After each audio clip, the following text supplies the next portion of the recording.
放一点点油，然后把培根炒到有香味出来。接下来就是放入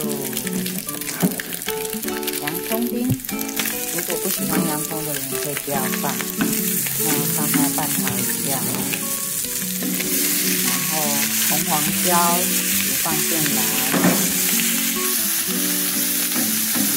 一起拌炒。如果你喜欢菇类的，你也可以放菇。这个时候就是把你喜欢的料放进来，一起拌炒。我都很随性的，看家里有什么我就放什么。像我家现在有很多的南瓜跟豆子，我就会放进去，然后再放一点玉米笋。重点其实是应该是看你想要吃什么，然后配色，就这样拌炒，然后等下调一点味道。像我从冰箱里又发现了一些雪白菇，放进来，然后炒到差不多有点松软，有出味道了以后，就可以开始调味。我这样放了一些盐，然后等一下要准备倒牛奶进来了。我要倒牛奶进来拌炒了。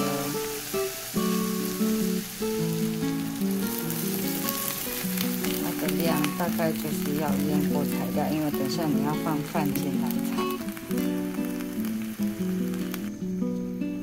接着我要把饭加进来了，这时候我会转小火，然后把饭慢慢的融在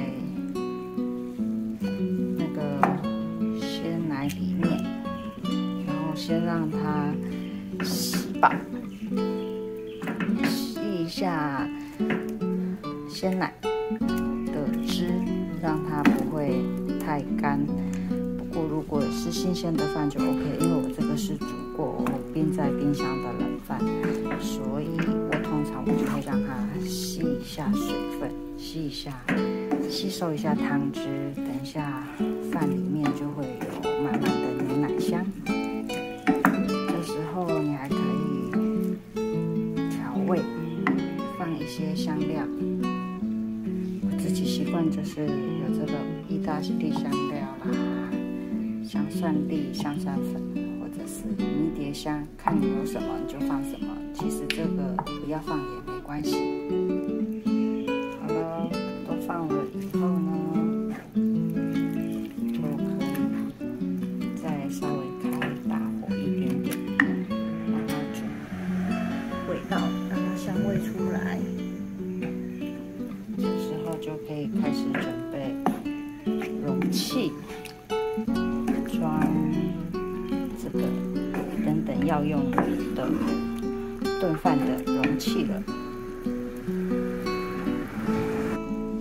然后我的起司也是很随意，但是我在这个煮这边的时候，因为我没有起司片了，不然通常我这边会放起司片。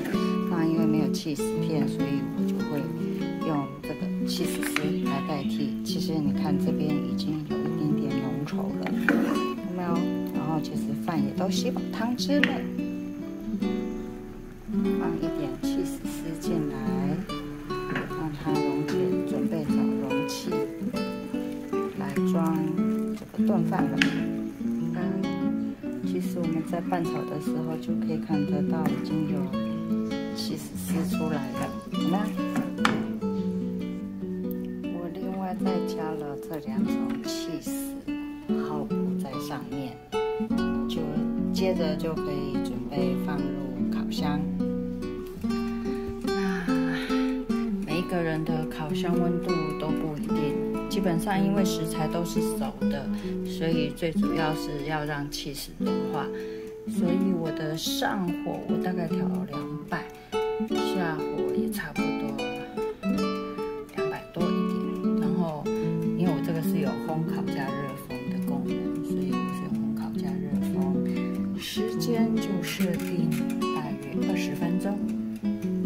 啦，20分钟后我们再来看看。